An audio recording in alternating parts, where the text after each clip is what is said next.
marriage is hard work. Truly, you get the certificate, but that certificate is actually a letter of appointment, letter of employment. Come and work. Marriage is hard work. Don't throw your own away. There's no perfect marriage. I've been married 41 years. There's no perfect marriage. You misunderstand each other, but you choose, because marriage is a relationship between two forgivers. So please work on your marriage.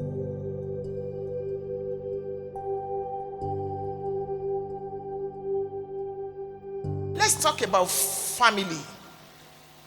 We're looking at 5 things today. Let's speak about family.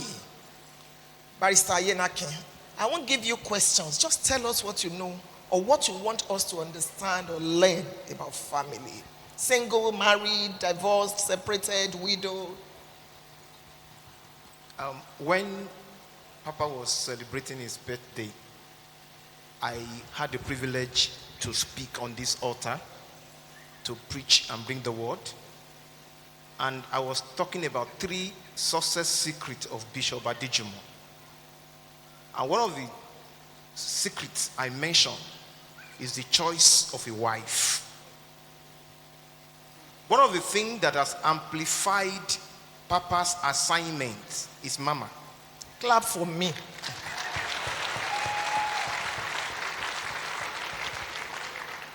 I'm not saying this because I want you to clap. I am saying this because this is the trajectory of Papa's story that I have seen and that is evident. But so in 1992, I read a book by Dale Carnegie, How to Win Friends and Influence People. He made a profound statement. He said the best thing in marriage is not to look for the best suitor, but to be the best. A lot of people are looking for good wife. Are you a good husband? Oh dear. A lot of women are looking for good husband. Are you a good woman? One day we were going home, I was driving a car, and I asked my wife a question. I said, sweetheart, is it that people who are bad don't know they are bad?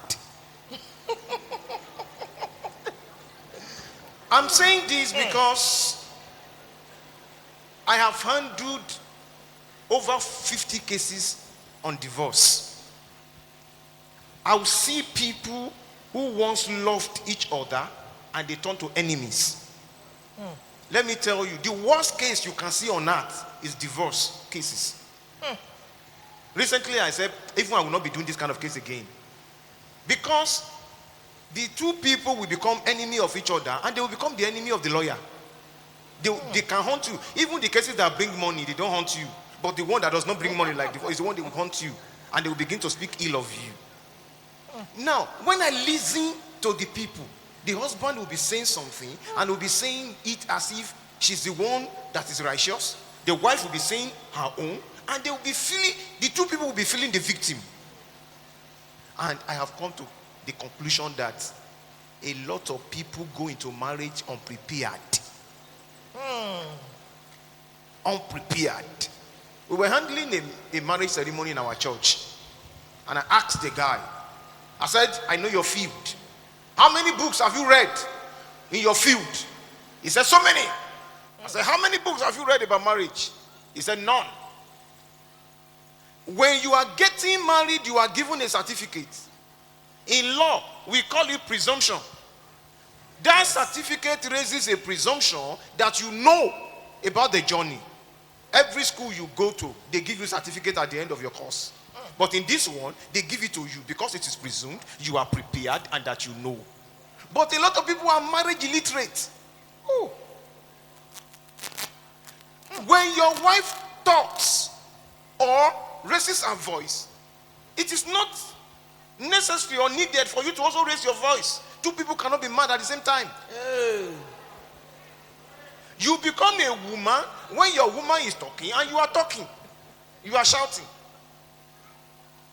My mother used to teach me when I was young. He said becoming a man is more than having a penis. So you need to be man enough to be able to maintain emotional stability in the home. Emotional stability in the sense that if your wife brings fire, you carry water and you quench it. Emotional stability in the sense that even when you are hungry, you know how to control your mouth.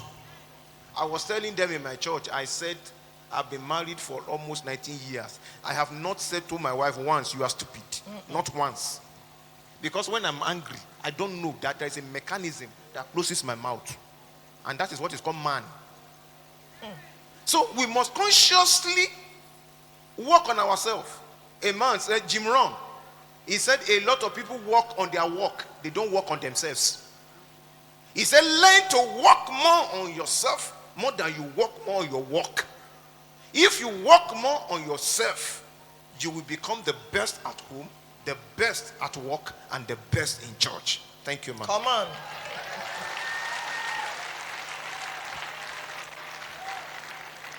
Somebody say, I know we are learning. Minister Christie, talk to us about the family. You can go to any extent, child, whatever. Praise the Lord. Amen. Incidentally, this morning, I went to pick my younger sister from her house to church. And we started talking about my family, my father. My father worked 7 to 4 in the Texas. He was a great man. Not because he had money, but because he cared so much for us. He had 8 girls and 1 boy. And my mom is a busy one. My mom leaves home 6, comes 10 before she gets home. She's a trader and still is. She was a trader and still is. My father would take care of us. He would go to the market. He would do all kinds. He wouldn't let us step into the neighbor's house. If I'm standing outside in front of our compound in Kaduna, he will walk past when he's coming back from work. And I would just barely hear his voice. What are you doing here? Immediately, I'll go in. So he kept us grounded. And that's why sometimes he tells us then, he used to tell me, you are enough. You are enough. You don't need all that friends. I saw your friend wearing your dress. Go and collect it back. I don't want you to stay with that person. That person is this, that person is that. You know, and he really helped us. And I realized he was committed to family. So even when my mom comes home and she doesn't do anything, he's willing to help us wash. He's willing to help us do things. So one thing that taught me was commitment to family. You know, sometimes we give excuses. My husband is not doing this. My wife is not doing this. Commitment. Be committed to family. Love them without reservation. Love your family. Be willing to help. My father was always there, always telling me, you are enough. Don't you see how beautiful you are?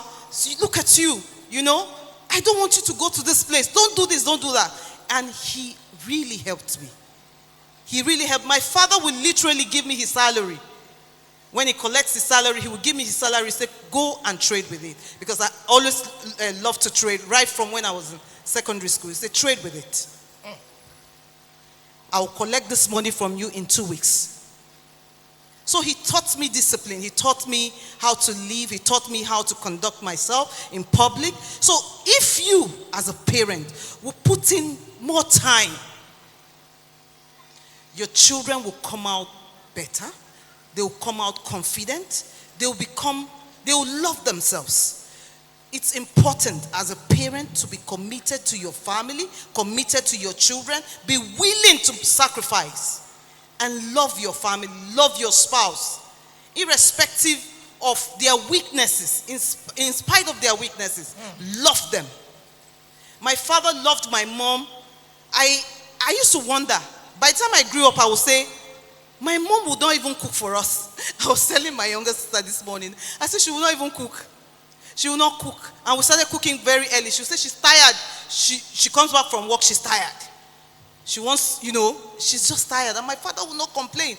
It's now I now understand that he understood her work. He understood how she was the entrepreneur in our family. So there must be a balance. He will do everything for us. And when it's Christmas, my mom will take us shopping, we'll buy anything we want. So there was a balance in the house. So you must be committed to family, committed to... Yeah. Praise the Lord. Wow. Thank you so very much. Thank you. Now, principles don't change, but methods change. And I want the men that are in this service to listen to me very carefully. There was a time when the man in the house was seen as the provider. That was what made the man the man. Number two, he was the most intelligent. Daddy has all the answers. He was the protector. But times have changed. Everyone that did not leave the wilderness died in the wilderness when the children of Israel were crossing. You must understand that the times have changed. Now we have women that can match what you earn and more. It's the reality.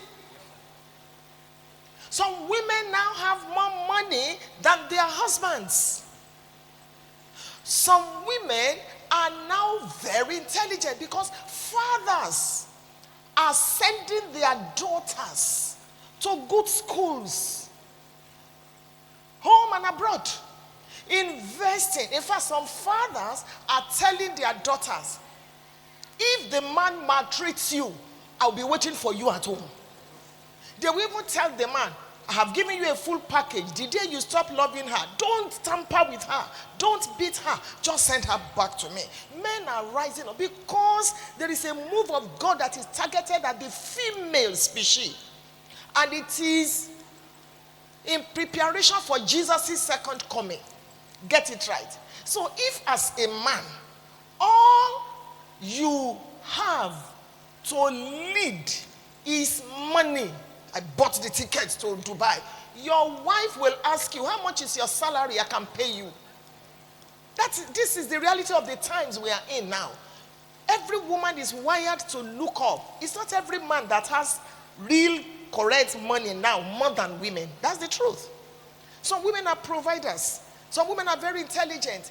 A woman that when she gets to the office in the morning, 100 members of staff are waiting for her. You're welcome, ma. You're welcome, ma. She's the CEO of MTN. She's the something of Dell. Therefore, don't expect her to be cooking the way your mama was cooking at home.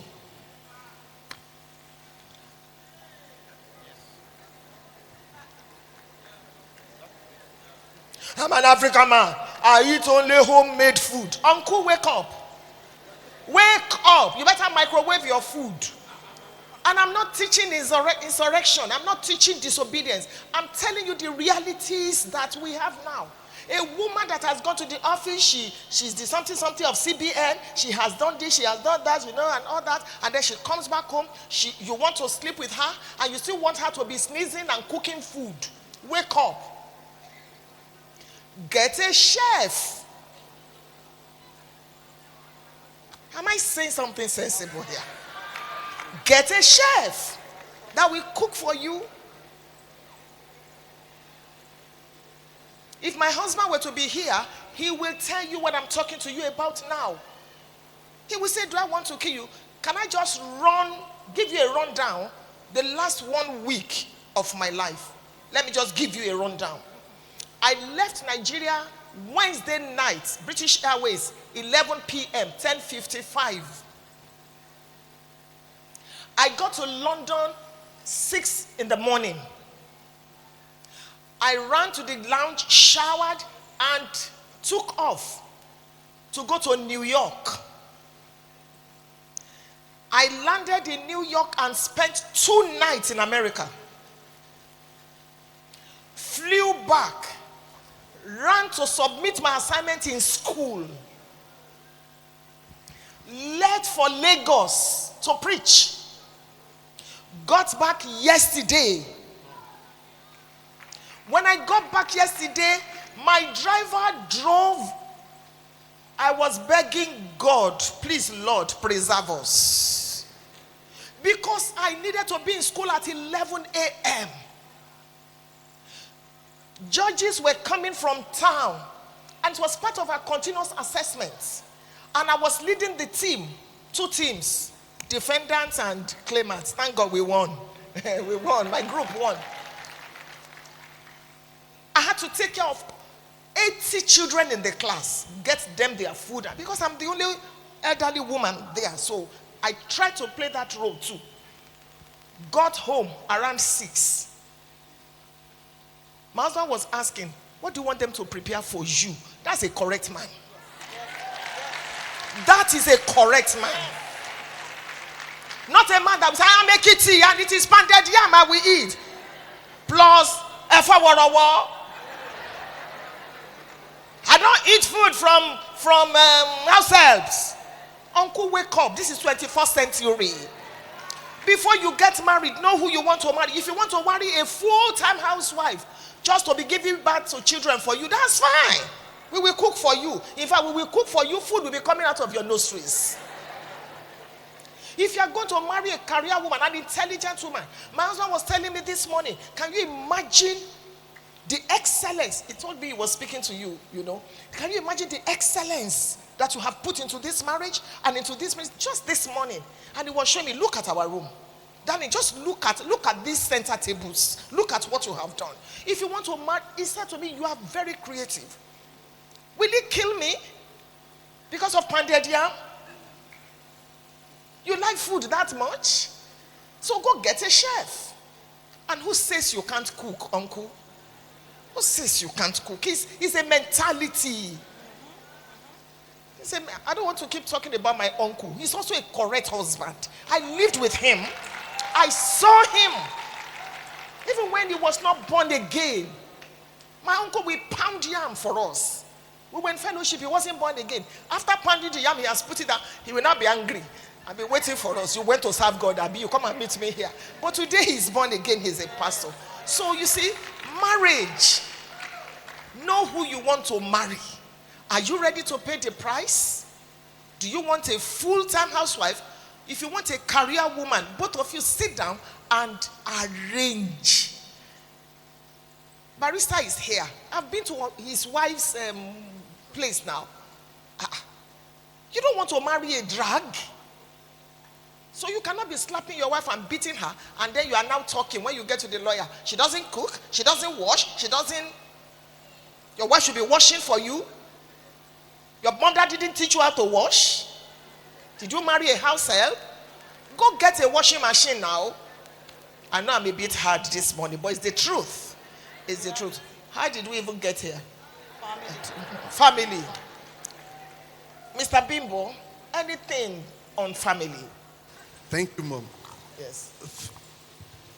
I believe family is the most important first jurisdiction to the participants. You know, we have the parents, we have the children, and we have the immediate surrounding of a family.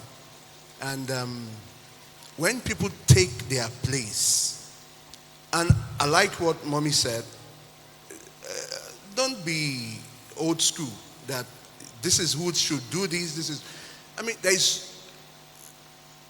There is no two families meant to be alike. Exactly the same. So you are a fool when you compare your family to another family. Come on.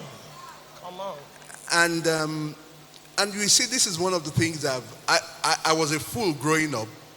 I expected a father in a defined way. So I compared my dad with my friend's dad. It took me time before I could reprogram my senses, my brain towards accepting what I had as a father. So family is a component of all the factors. Yeah, Mama spoke extensively about the men, but also the women have a place. Ahead. Yes.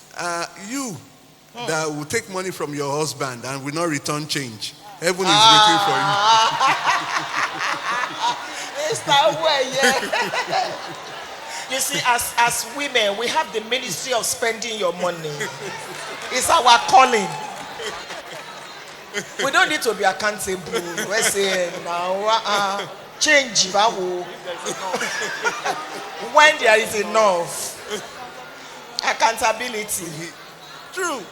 But the honest truth, and I'm not saying that's the reason why men should be funny, but the truth is the joint responsibility of the man, the woman, and the children to make up the family. The family makes up the society. The society makes up a nation. And the ethos of the society originates from the family. The mother or the father that encouraged the teacher to cheat for the child growing up. Why won't we have the man become a corrupt person? All these things are seeds we sow that we find in our society today. The politicians we have behaving the way they are today came from a family. True. And the behavior of the politicians that is accepted in the society is our joint responsibility. Politicians will do what they know you will accept. So we're all big families, or a big family in the nation. Politicians will throw bananas that they know you will accept. Because all of us are waiting for our turn to eat the national cake. We are born again. But when it comes to that, you put pressure on your family member. It's your turn. They won't say that you got there and will still be poor. It's all the same culture that we have ensured. So we are jointly responsible for a nation we have built. We like it or not. True. But my own prayer, and I wish is your prayer, whoever is there, my Lord will be blessed. Man, But the character originated from the family unit we have built. So the importance of family, we need to go back to it. We need to rebase the foundation and reculture ourselves. Because it's what you grow up with that you take out there in an amplified manner. So it's our joint responsibility, church. Fantastic. Let's take it. Thank you so very much.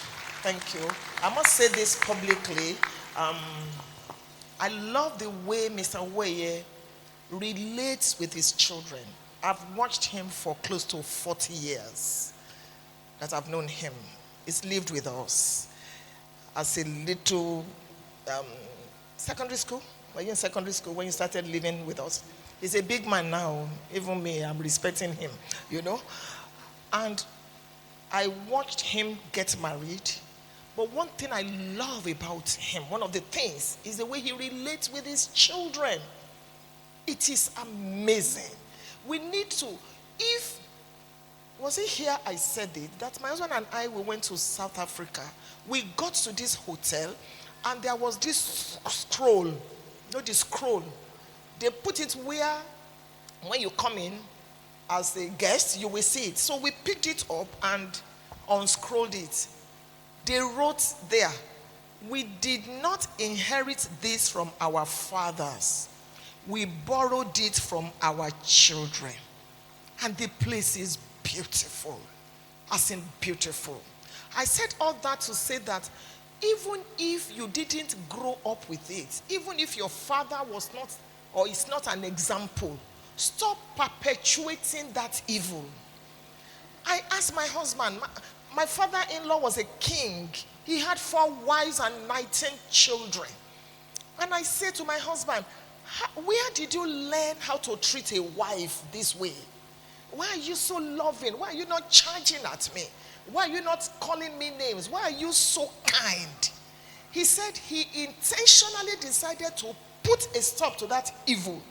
My father-in-law would take a cane in the night to go and beat his wife in the night. What were you saying in the afternoon?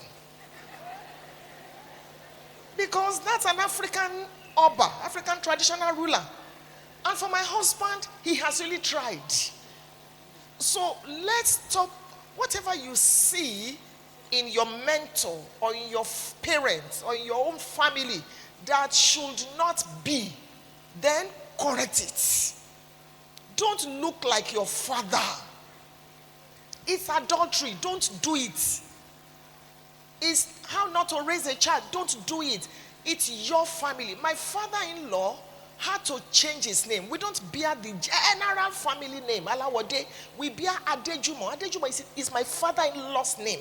Just like my husband is Aderemi. Some of you need to even change some names. All this Ogunlo Shasheberesi Shemi, all this, you need to think and start your own family if it is the name that is bringing that evil pattern. Otherwise, just be intentional about it. I say, I didn't enjoy this, but my kids will enjoy it. And fathers, don't be absentee fathers. Don't be permissive fathers. Don't be abusive fathers. Be participatory fathers, because these children will live one day. Thank you very much. The family, sir, say something and then we'll say one more thing before. Yes. Well, in addition to what has been said, I just want to advise we parents. The Bible says you should teach your child the way he should go. When he grows up, he will not depart from it. I will talk from my own experience. When we were growing up, that's why none of us could play football. We had 4 men. None of us could play football. Because you cannot leave the house, particularly when my mom is cooking. It's sewing. When my mom is cooking, anytime my mother is in the kitchen, whether you are doing anything or you are not doing anything, you must be there. That is why today, all of us could cook anything. There is nothing you ask me to cook in the house that I cannot cook. Nothing. And our families are enjoying it today. If I get home, my wife knows. I don't care whether she cooks or she does not cook. I enter the kitchen, there is nothing. In fact, this morning, she said, I would have loved to make ogi for you, but I don't know the style. That's your own style. If you want to take it, I know you will make it yourself. Yes. Yes, I said, I'm not eating to the church. Otherwise, I will have made it. That is how it should be. Then again, it is what we saw our parents do when we were growing up that I imbibed. Yes. Mommy mentioned one thing, that don't grow up like your father. That is if your father is on the other side. Like my own father, everything I copied from my father today, they are of benefits to me. Come on. I have never touched cigarettes in my life. I've never played with it. Even I left home as early as 11. By 11, they put me in boarding school. And I never returned home till date. From boarding school, in secondary school, I left for A-levels. Will it interest you that as young as I was, through class 5, the 5 classes of secondary school, my parents did not come to look for me in school one day. And I never, because of that, joined any gang. Because I knew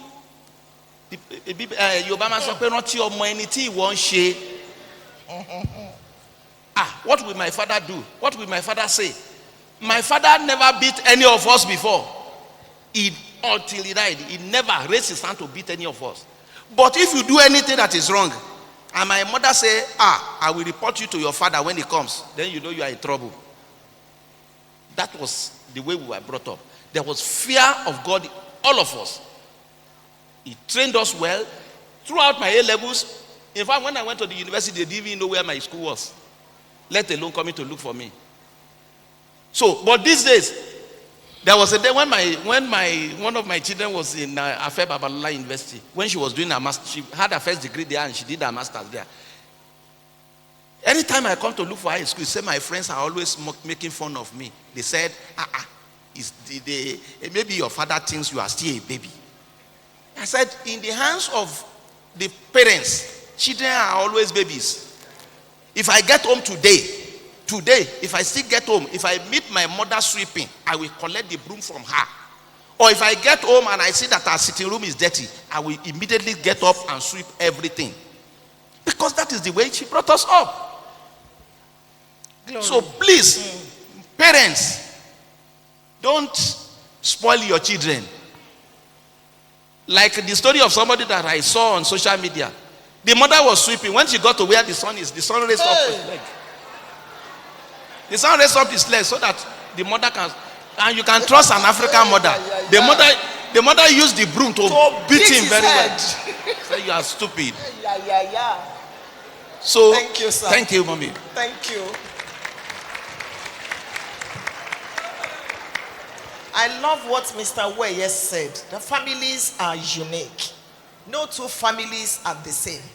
I believe Barrister Kolade was blessed. That's very, very unusual, sir. Like our children will say, very unusual. Many parents is the other way around. So you're blessed. You're really blessed. I hope your parents are still alive. Dad is gone, okay. Because you are still taking care of mom. So, but if your parents didn't show you the example, then you should not perpetuate it. And parents, you see what we're talking about. Your children are watching. Those of you that are fathers, the first responsibility is to love their mothers. And let the children know that their mother is loved.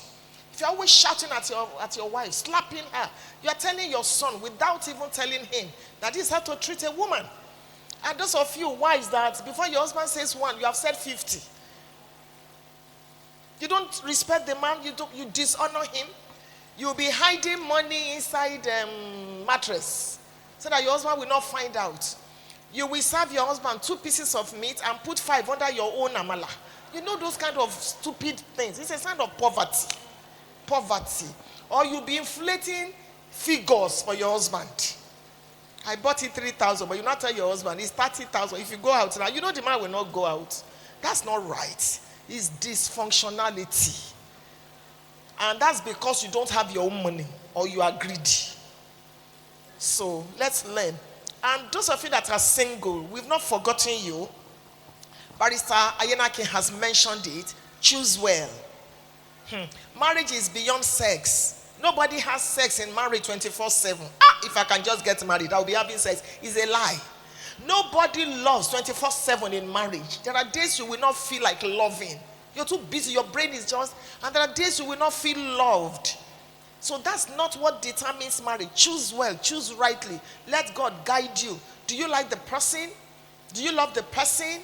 Are you ready to spend the rest of your life with the person? Marriage is hard work. Truly. You get the certificate, like Barrister Ayenake said, but that certificate is actually a letter of appointment, letter of employment. Come and work. Marriage is hard work. Don't throw your own away. There's no perfect marriage. I've been married 41 years. There's no perfect marriage. You misunderstand each other, but you choose because marriage is a relationship between 2 forgivers. So please work on your marriage. Those of you that are divorced, or you are single parents, or you are widowed, we are also concerned about you. It doesn't mean that you are bad. That's why such things happen. Sometimes bad things happen to good people. God is God. But please don't sleep around. If you want to remarry, remarry. Sort things out legally, remarry. It's not that one man is coming to your house in the morning, another one is coming in the night, and you can't even preach the gospel because you are single. Everybody sleeps with you, you become a dog. Or a man, you sleep around. Even those of you in marriage, I told you here, in Yoruba land, the meaning of adultery is agbere, collector of profit. Don't let it collect your profit. It's not just money. It is not. Don't let any woman come and mess up your children's destiny. Some can go to any extent doing jazz just to make sure that you and your children are not. If you want to remarry, go ahead and remarry and keep a marriage. God bless you.